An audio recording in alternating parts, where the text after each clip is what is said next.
Assalamualaikum warahmatullahi wabarakatuh. Perkenalkan, nama saya Andriansyah. Saya berasal dari SMA Negeri 22 Garut, Provinsi Jawa Barat. Saat ini saya sedang mengikuti BIMTEK Kepala Laboratorium Sekolah yang diselenggarakan oleh Universitas Pendidikan Indonesia.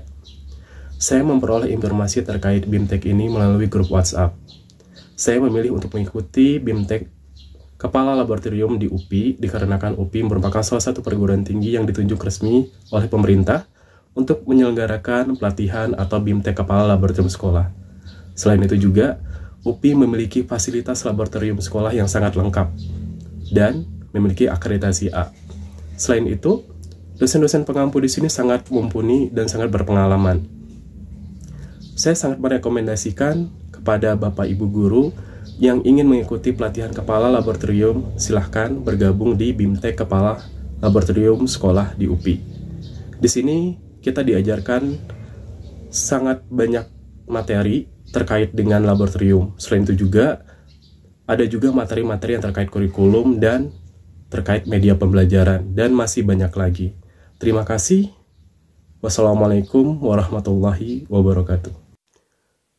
Oke, sahabat laboratorium, mari kita mengenal peralatan laboratorium IPA yang biasa terdapat di sekolah. Yang pertama adalah mistar atau penggaris. Fungsi alat ini yaitu untuk mengukur panjang benda padat.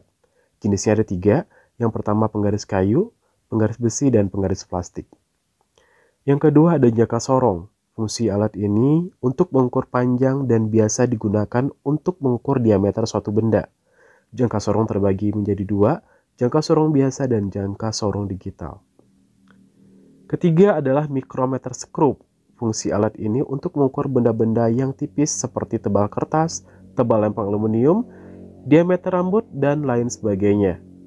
Mikrometer skrup mempunyai ketelitian yang jauh lebih teliti dibandingkan dengan jangka sorong. Selanjutnya adalah timbangan atau neraca. Fungsi alat ini adalah untuk mengukur massa suatu benda. Neraca yang umum digunakan adalah neraca Ohaus, neraca digital, dan neraca dua lengan. Berikut adalah contoh dari neraca Ohaus yang biasanya terdapat di sekolah. Yang kelima adalah stopwatch. Fungsi alat ini digunakan untuk mengukur lamanya waktu yang diperlukan dalam suatu kegiatan. Misalnya berapa lama sebuah mobil dapat mencapai jarak 60 km. Atau berapa waktu yang dibutuhkan seorang pelari yang dapat mencapai jarak 100 meter. Stopwatch terdiri dari stopwatch digital dan stopwatch analog. Yang keenam adalah roll meter atau pita ukur. Fungsi alat ini untuk mengukur panjang benda yang tidak dapat diukur oleh dengan menggunakan mistar atau penggaris yang mempunyai panjang terbatas. Selanjutnya adalah termometer. Fungsi alat ini digunakan untuk mengukur suhu atau temperatur. Termometer terdiri dari termometer dinding, termometer alkohol, termometer raksa, dan termometer infrared atau digital. Yang kedelapan adalah kelas kimia atau Beker glass. Fungsinya untuk mengukur volume larutan yang tidak memerlukan tingkat ketelitian yang tinggi. Menampung zat kimia, memanaskan cairan, media pemanasan cairan. Ukuran alat ini beraneka ragam, ada yang 50 mili, 100 mili, dan bahkan ada yang 2 liter. 9 ada gelas ukur. Fungsinya untuk mengukur volume zat kimia dalam bentuk cair. Gelas ukur lebih teliti dibandingkan dengan gelas kimia. Ukuran alat ini ada yang 10 mili sampai dengan 2 liter. 10 adalah Erlenmeyer. Fungsinya tempat mereaksikan bahan kimia untuk menyimpan dan memanaskan larutan dan untuk pembiakan mikroba. Ukuran alat ini ada yang 5 mili sampai dengan 5 liter. 11 batang magnet. Fungsinya untuk menarik benda-benda ferromagnetik atau menolak benda magnet. Kutub magnet terdiri dari 2, yaitu kutub merah, yaitu kutub utara, dan kutub biru, yaitu kutub selatan. 12 multimeter AC atau DC atau avometer. Fungsi alat ini adalah untuk mengukur arus listrik, tegangan listrik, dan resistansi atau ketahanan suatu benda. Multimeter ada yang analog dan ada juga yang digital. 13 dinamometer atau neraca pegas. Fungsinya untuk mengukur gaya berat. 14 adalah tabung reaksi, mencampur bahan kimia dan memanaskan bahan kimia. 15. Sikat tabung reaksi, fungsinya tentu saja untuk membersihkan tabung reaksi itu sendiri. 16. Rak tabung reaksi, fungsinya adalah tempat menyimpan tabung reaksi.